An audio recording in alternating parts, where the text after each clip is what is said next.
Didn't we all know this already? How's everybody doing? My name is Anthony Brian Logan, and today we got to talk about Tucker Carlson saying that the Capitol Police Chief told him that J6 was filled with federales. Didn't we already know that? Didn't we say that from the very beginning? Let's go back to January 6th, shall we? 2021. Remember, they said, when I say they, I mean the mainstream media, that the riot on the steps of the Capitol and inside the Capitol, these are all Trump supporters, all MAGA people, all those who just wanted to see Trump win the election.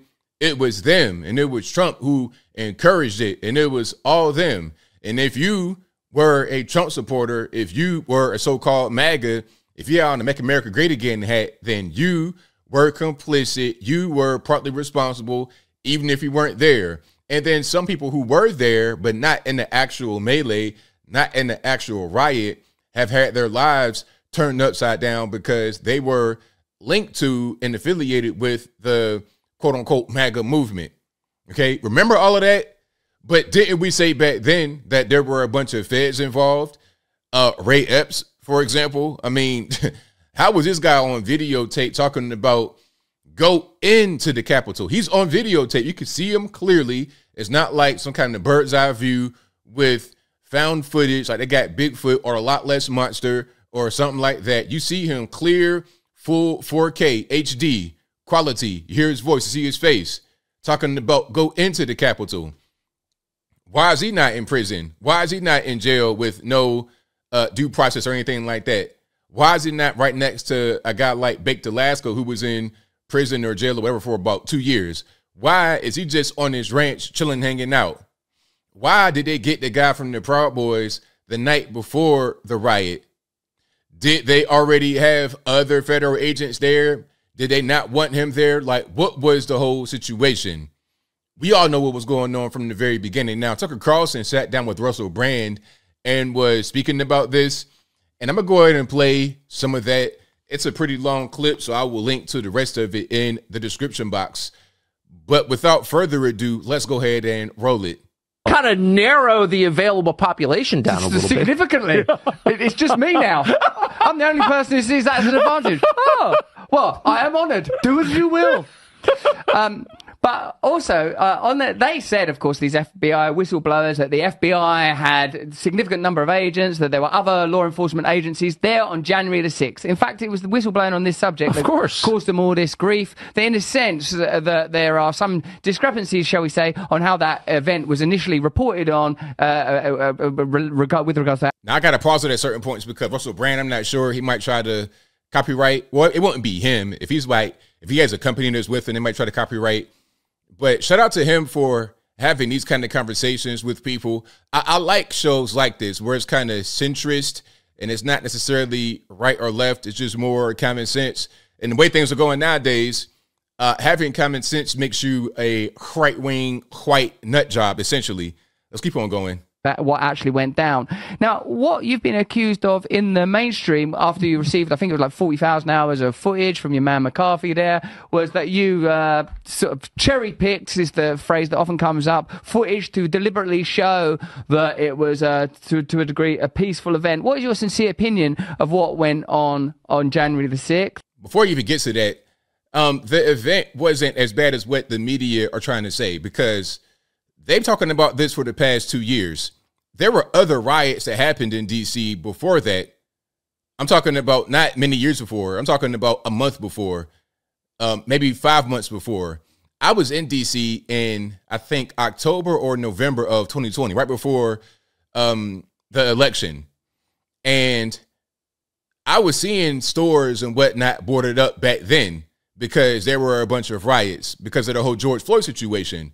There were riots all over the country that did not get as much press or coverage as J6, although these riots I'm speaking about were much more damaging. They were much more, I'm talking about whole blocks, whole neighborhood blocks burned to the ground. Burned to the ground. There was one video of an old lady crying, busting out in tears because the store that she goes to is no longer there and she's not able to really drive around. She's got to kind of walk. Like, it was a whole big mess. these riots did not get as much coverage or as much backlash as J6. Now, I'm not trying to say that J6 was a good thing. No. But these other riots were worse, and it was almost kind of excused by the same media who have been talking about J6 for the past 2 years.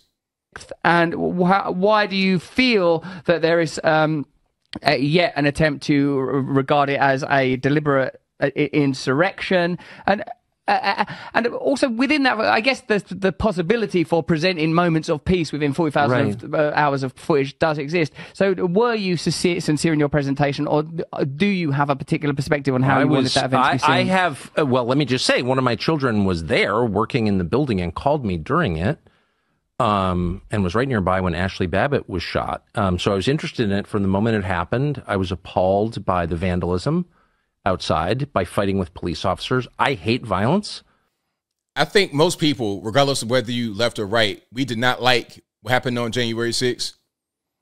But again, it's the hypocrisy for me, because there were so many riots that year or leading up to that year that totally got ignored because the media approved of their reasoning. From abortion to the war in Ukraine. I mean, I am consistent on that. I'm not a Catholic, but I share those. I definitely share those views. I'm not for the death penalty. I'm not for killing people. I'm not for hurting people. I'm not for violence. And I've had those views for a long time. So, you know, any violence on January 6th, I oppose. I've said that many times. I was kind of happy to leave it where it was, which is this got completely out of hand. The only reason I ever got involved in commenting on it was, I mean, we did a show that night saying, well, this is awful, right? What happened? Was the lying about it was immediate. Yeah, the lying was crazy. The lying was out of control.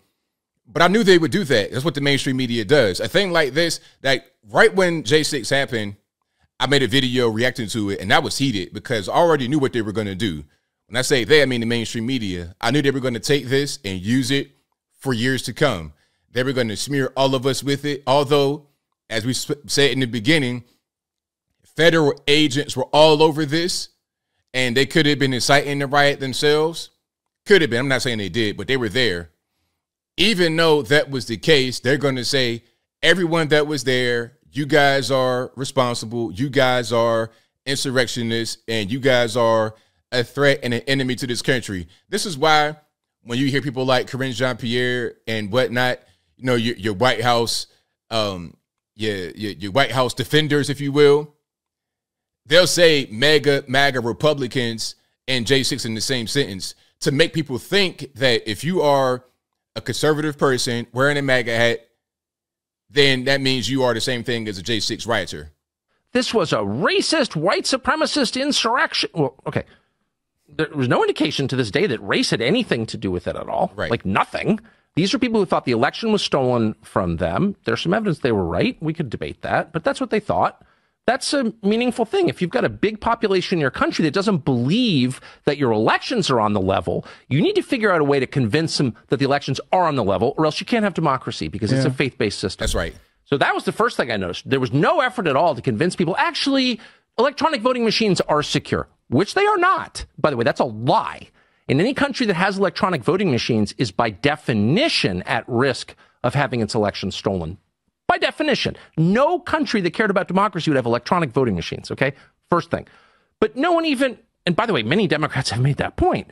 Not now, but 10 years ago. In the past, right. Yeah, they'll say it in the past when it benefits them politically to be able to say it, but they can't say it right now because if they say it right now, then that means that they are on the same page with the J6ers, according to the mainstream media and other Democrats.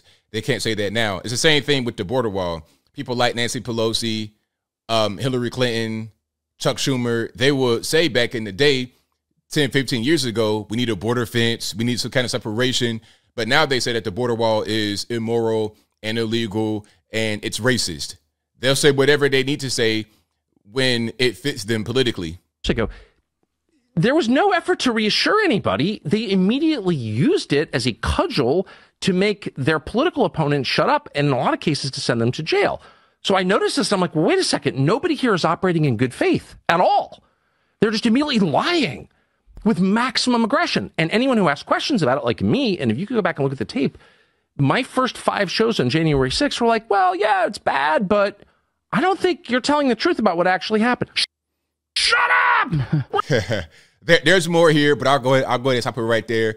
This is Russell Brand's show with him and Tucker, but I will link to the full thing in the description box if you guys want to see it there.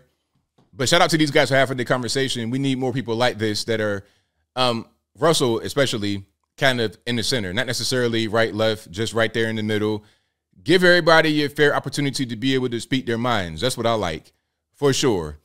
But as I close, I want to say this. Shout out Tucker Carlson for having his own show over on Twitter. It's doing very well. It's doing very, very well. I've read some articles on the internet, so trying to say, oh, how's that little show doing, Tucker? Just little dumb stuff trying to poke fun. But the show's doing very well. I think the future of news, the future of your political pundits is going to be on independent networks rather than being on the big Fox and whatnot. You're not going to have big personalities over there anymore. I mean, think about it.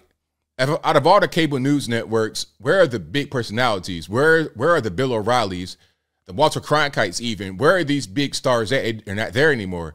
They're on independent platforms. That is the way of the future, to be able to spread the truth and to be able to say things that you can't say on the mainstream media, like January 6th was filled with federales from the top to the bottom, and also other law enforcement organizations. But I think I'll leave that right there for now. And what say you? How do you feel about J6 being filled with feds? Did you already know that? Are you surprised at Tucker Carlson and the Capitol Police Chief saying such a thing? Whatever your thoughts are, let me know in the comments below. You guys know where I'm at. I knew this from the beginning before I was told by Tucker or anybody else. It was an obvious thing. It was clear. And not just the federales, to be clear. You got Antifa, Black Lives Matter, because they were already in D.C. I saw them in D.C. when I was there right before J6. Like, I was there, I think it was in November of 2020. I saw the boarded up buildings. I saw them outside protesting against us. We were marching.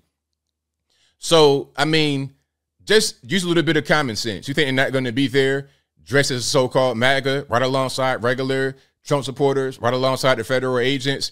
It was a whole big mishmash. And, you know, part of the reason why I did not go to January 6th, I was invited.